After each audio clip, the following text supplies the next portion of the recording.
Welcome back to the Midnight Movie. We are continuing on with our Pam Grier retrospective. These movies are so fun, and Pam is such a singular talent in the history of cinema that I just had to keep it rolling. We did Coffee last week, and this week we're doing what was originally conceived as the follow up, the direct sequel to 1973's Coffee, which would become Foxy Brown 1974. Originally, it was meant to be Burn Coffee Burn, which, what a great title. So, a direct sequel to Coffee. And they reworked it a bit and sort of amped up everything that kind of worked, everything that the audience really loved in Coffee, and kind of really formed the character that began as Coffee into this sort of almost superhero type woman in Foxy Brown. Foxy Brown, of course, would become sort of like the signature role that would sort of define Pam as a sort of kick-ass Amazon of action, and well-deserved. What's fun about Foxy Brown is, Coffee. She's a really vulnerable woman who's really had the screw stuck to her in life. She's a nurse. She's watched her family decimated by drugs and addiction. She's watched her community get ripped apart by these thugs and dealers. With Foxy Brown, we start off immediately as things open, as Foxy being a completely self-possessed woman. She gets a call from her brother, who is in a little bit of trouble. He's being pursued by some bad dudes. And who does he call? He calls his sister. And Foxy's like, oh, he's at it again, and just effortlessly throws on her clothes and rescues him with a pretty badass car ride, so to speak. And that really sets the tone for Foxy Brown. This movie is so much fun.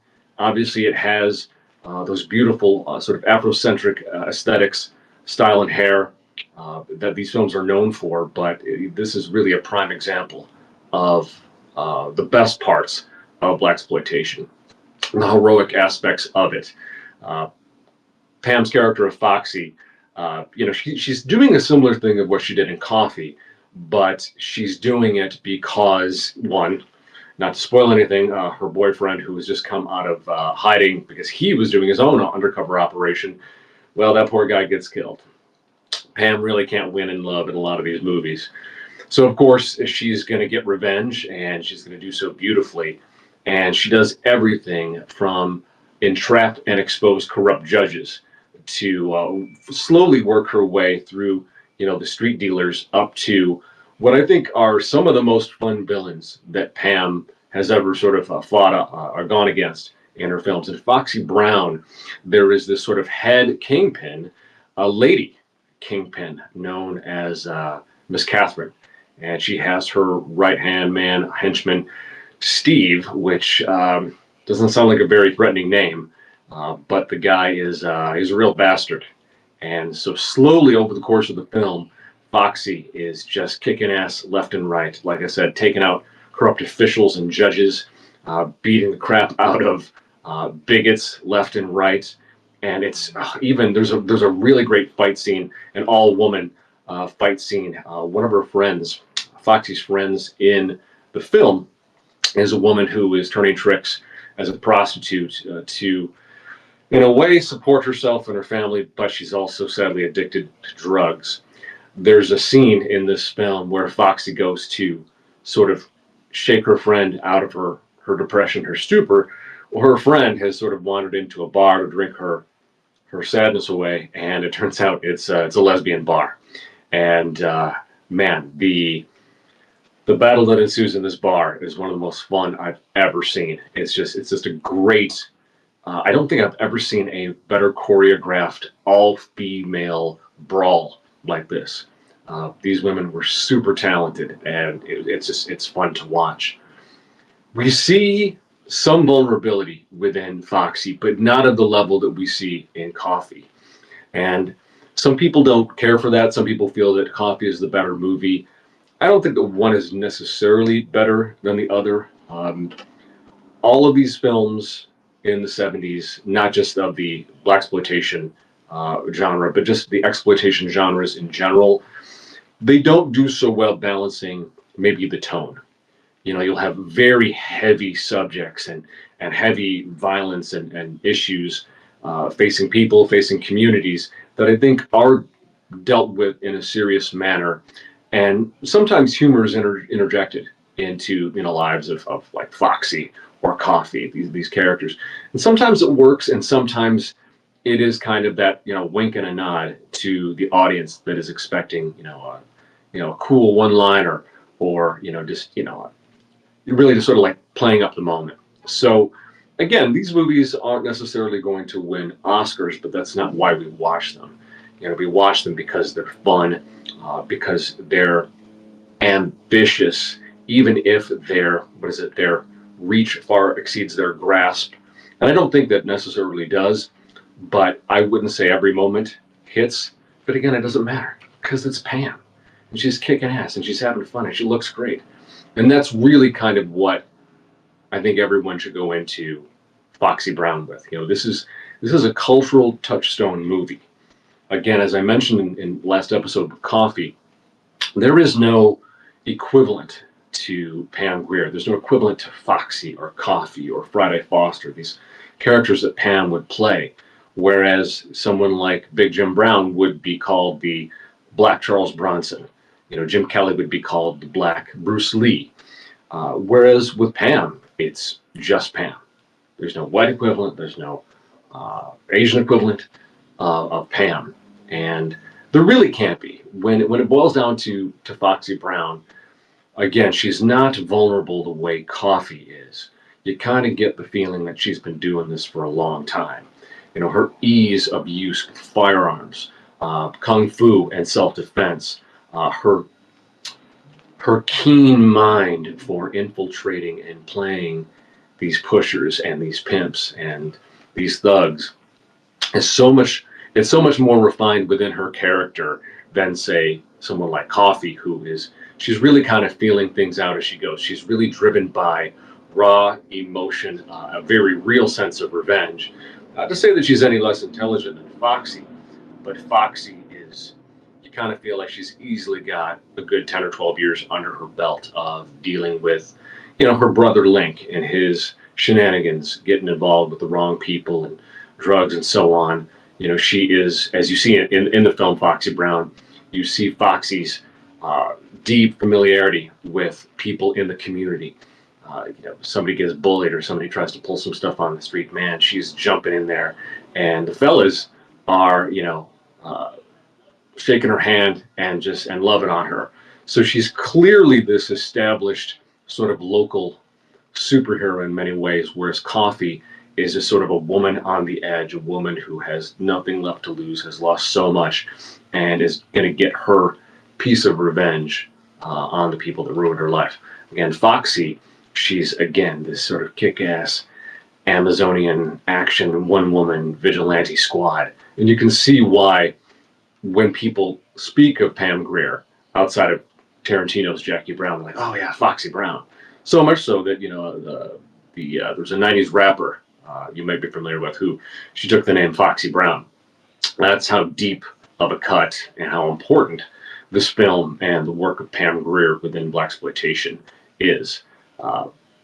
Back to the plot of this movie, and I won't spoil too much, but you see there's this beautiful build throughout the film of Miss Catherine and her henchmen, just being, God, just they're so evil, exploiting these women, as prostitutes, and there's, you see how they're consolidating power within the city. They are, they're pulling congressmen, they're pulling judges, they're pulling local police under their grasp to get control of the city, and they're doing it, through women, through the sex trade. And again, with certain stories within the news today, not a whole lot has changed since 1974. That's how you can entrap powerful people, and that's how you consolidate your power. The character of Miss Catherine, she rides that razor's edge of being completely believable and right up to I won't say she's not corny, but she was really playing up the calculated sort of villain. To me, she kind of looks like a cat. You know, she's got these low bangs, she's got these big eyes. And what's also cool how they wrote this movie is Miss Catherine is she's intrigued by Foxy, who infiltrates her ring of prostitutes, posing as a woman who's just trying to get a little action herself. And there's this slow sort of admiration, slow buildup of admiration and also contempt that Miss Catherine has for Foxy. Foxy's sort of a standout. She's kind of grounded and cool, and she can't really be pushed around. So on the one hand, she's going to be a great addition to Miss Catherine's stable. At the same time, maybe she's a threat too. And so they play that part, really, really straight. And I think that her name is Catherine Loder. She's a great villain in Miss Catherine. I would love to see somebody adapt the dynamic that we find in Foxy Brown into a modern movie. You don't see a whole lot of lady crime bosses, female kingpins, and it completely works in this movie. And of course, the final showdown between Foxy, Miss Catherine, and her henchman Steve. I won't spoil it for you, but it is such poetic justice. How Foxy gets her comeuppance. It's really beautiful. So there is that satisfaction of revenge. Like I said, there's great fights. Sid Haig, who shows up, the great Sid Haig, who many of you may know from the Rob Zombie films. He shows up in Foxy Brown as well. He was a henchman in Coffee, sort of like a henchman in all these Pam Grier movies, and he's great too. He isn't in this one as much as he is in Coffee, but he pops up again. Always a lot of fun. What else? Oh, in addition to just the fun, kick-ass action aspects, I did mention that these films and Foxy Brown specifically, like Coffee, deals with very heavy subjects of poor people being exploited by everyone from local thugs to pushers, people that have just a lot more power, and those moments are played straight. And while I don't know if there is as much, like I said, vulnerability or as many heartfelt moments in Foxy Brown as there are as in Coffee, there are. There are enough. There is a character that Foxy befriends when she infiltrates Miss Catherine's stable of prostitutes, and this is characters Claudia, played by Juanita Brown. And at first, it's just like, okay, they're just gonna be chums, they're gonna be friends, and slowly we sort of see her subplot, her backstory exposed, and you can see her family, her husband and her son show up at, I think it's like the playpen of Miss Catherine and Steve. And of course, the boy hasn't seen his mother in 6 months. The husband, is heartbroken because he knows what's going on. And so there are these moments in this movie where the exploitation of women is addressed. And it does give that level of groundedness and realism and justification for why Foxy does what she does. So you see things like this. You see, obviously, the killing of her boyfriend. Again, I'm not spoiling a whole lot. Happens pretty early, and it's enough fuel for you as a viewer to be like, you know what, Foxy, just do whatever you gotta do, and she does. I love this film so much. I think there's probably maybe twice as much kick ass action revenge in this film of Foxy Brown than there is in Coffee. And man, Pam just takes out the trash in this film. And again, I don't want to give too many more plot points away. I haven't spoiled a whole lot. There's so much to enjoy in this film. I'm really impressed by the sense of just going for it that Pam has. Again, she had done, I think, maybe 4 films at this point. I think this was her 4th film at American International Pictures. I think her 2nd film from Jack Hill. And just her willingness to, at one moment, being crying over the loss of a loved one, to drop in incredible one-liners and blowing away a total dirtbag, to showing compassion for her friends, and then turning around and just literally doing kung fu to being nude in really rough scenes where guys are trying to hurt her, and she gets out of it, although half or mostly nude. Just the guts, the courage, the balls, frankly, that Pam Grier had so early on in her career. She just went for it, and that's again another reason why these movies are so much fun.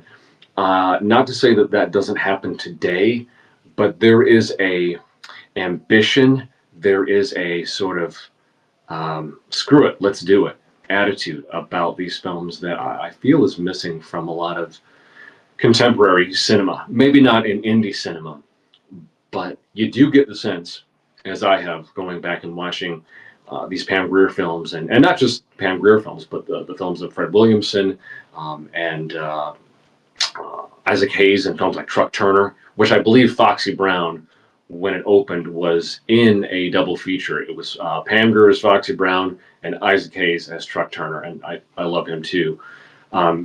You watch films like this that, while they are rough around the edges, maybe they're not as smooth, they're not as refined as maybe some films of the day, and maybe of films that we have come to expect from Hollywood. That's kind of why they're great. There is a very sort of guerrilla indie rawness to it that just sets it apart from almost everything being made today. And I'm not saying we don't make good films today, but what I am saying is I'm fucking bored with what we're doing today. I watched two back-to-back films from a very popular sci-fi horror franchise that I don't want to name, and I believe these films are about 5-6 years apart.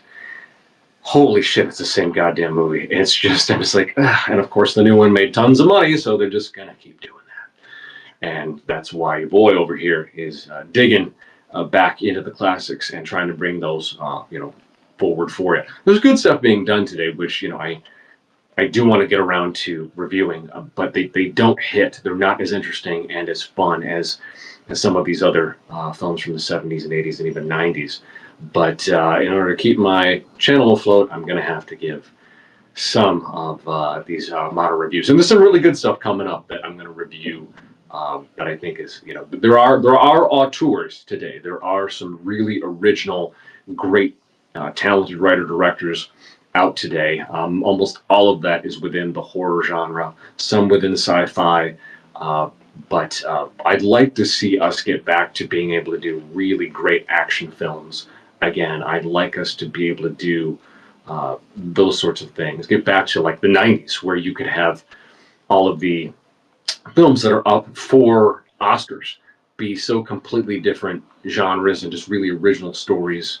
The Pulp Fictions, the Forrest Gumps, those types of films. Sometimes they break through. What was it a couple years ago? Everything Everywhere All at Once, which is great, original, fun, completely unknown directors, genre actors, swept the Oscars. That was a great year for those of us that are nerds of this stuff, that love these things. But again, I'm watching Foxy Brown, I'm watching Coffee, and it's just so fresh, it's so original. The style pops, the aesthetic is beautiful. It's fun. Again, it's fun. And I think to myself, of all the stuff we remake, how has no one remade Foxy Brown? How has no one remade Coffee? We have some just spectacular black actresses in Hollywood. You have Viola Davis, you have Keke Palmer, you have so many, oh my God, like, maybe I have to write it myself. Maybe that's what I got to do. I got to pull a Tarantino and do these things. But until then, all of these films by starring Pam Grier, by Jack Hill and others, are free on Tubi. They are a lot of fun anytime. The soundtracks for these films are great. The soundtrack for Foxy Brown is pretty solid. It's not the Roy Ayers Coffee soundtrack, which I'm still listening to. I'm doing select tracks for workouts and stuff like that, but they're still fun.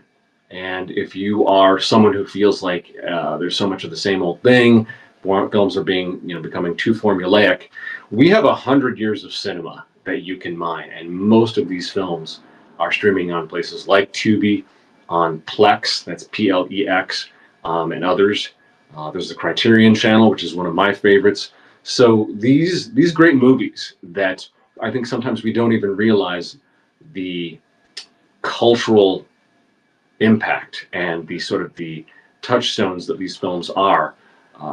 Go back and discover these things, and you see, oh, okay, I see how these Pam Grier films influenced hip hop, or influenced action, influenced Tarantino, influenced Robert Rodriguez, whatever it might be.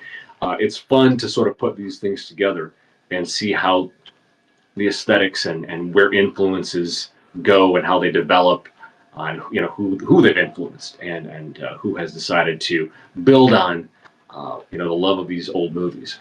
But again, you don't need any of that because you got Pam Grier, man, and she is a fox. She is literally Foxy Brown in this movie. So if you know what's good for you, get on Tubi and check out Foxy Brown, as well as all the other really fun, great Pam Grier flicks that are out there. And yeah, drop some comments below and let me know. Am I right? Am I wrong? What is your favorite Pam Grier joint? I'd love to know. And yeah, recommend a few more. And I'll see you guys in the next one. Thanks.